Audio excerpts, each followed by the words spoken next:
అనవసరం ఎంత, అవసరం ఎంత. రూపాయి యాక్టింగ్ చేయండి అంటే 3 రూపాయలు యాక్టింగ్ చేశారు each and every character.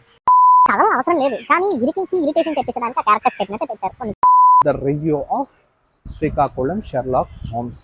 Sherlock Holmes అన్నప్పుడే అర్థం చేసుకోవాల్సింది అది ఒక డిటెక్టివ్ థ్రిల్లర్ అని. తారీ త్రిబుల్ 1తో ఆల్రెడీ వెన్నెల కిషోర్ గారి మీద డౌట్ ఉన్నా కానీ ఇంకా ఎక్స్పెక్టేషన్స్ పెట్టేసుకుని వెళ్ళిపోయా.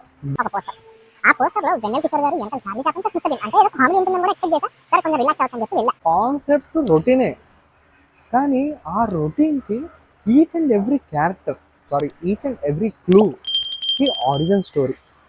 ఆరిజిన్ స్టోరీ ఒక్కొక్కరిది ఉంటుంటే అసలు ఎందుకు ఆరిజిన్ స్టోరీ అనేది అనవసరం. అయినా సరే డైరెక్టర్ దాన్ని ఎందుకు తీసుకున్నారో నాకు అర్థం కాల. అంటే అనవసరపు క్యారెక్టరైజేషన్ కానివ్వండి, అనవసరపు క్యారెక్టర్స్ కానివ్వండి ఈ సినిమాలో ఎక్కువ ఉన్నాయి. అంటే సినిమాలో మనం ఎక్స్పెక్ట్ చేసిన దానికంటే ఇంకా చాలా చాలా రొటీన్గా తీసుకెళ్లారు. స్క్రీన్ ప్లే అవనివ్వండి, కాన్సెప్ట్ అవనివ్వండి. So coming to the story ఏంటంటే ఒకనొక రోజు ఒక బీచ్లో ఒక డెడ్ బాడీ దొరుకుతుంది. ఆ డెడ్ బాడీ స్టోరీ ఏంటి, ఆమె చంపింది ఎవరు, చంపిన వాళ్ళు ఎందుకు చంపాల్సి వచ్చింది అన్నది స్టోరీ. ఇంతకు మించి స్టోరీ ఏం లేదు. మనం చాలా రొటీన్ సినిమాల్లో చూసుంటాం. మన వెన్నెల కిషోర్ కాక కామెడీని ఎక్స్పెక్ట్ చేసి నేను మూవీకి వెళ్ళడం జరిగింది కానీ సినిమా నాకైతే నచ్చలేదు గైస్. సినిమా అనేది కంప్లీట్లీ అవుట్డేటెడ్.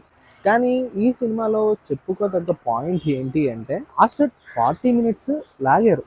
ఆ లాగిందే ఫస్ట్ నుంచి లాగితే బాగుంటుంది. ఒక మర్డర్ జరుగుతుంది. ఆ మర్డర్ జరిగేటప్పుడు హంతకుడు చంపే వాళ్ళని గమనించడా అంటే ఆ హంతకురాలు ఒక నంబర్ రాసి ఇదే క్లూ అని చెప్పి దాన్ని మళ్ళీ డిటెక్టివ్ ఎతకడం ఇట్స్ సిల్లీ పాయింట్ అండి. శ్రీకాకుళం షెర్లాక్ హోమ్స్ ఈ మూవీ చూశాక నాకు ఒక బిలో యావరేజ్ మూవీ అనిపించింది గైస్. ఇది నా ఒపీనియన్ కాబట్టి నా ఒపీనియన్ నేను చెప్తాను. మీ ఒపీనియన్ కూడా కింద కామెంట్ అయితే చేసేసేయండి. ఛానల్కి కనుక కొత్తగా వస్తున్నట్లయితే ఇప్పుడే లైక్ చేసి షేర్ చేసి సబ్స్క్రైబ్ చేసేసుకోండి.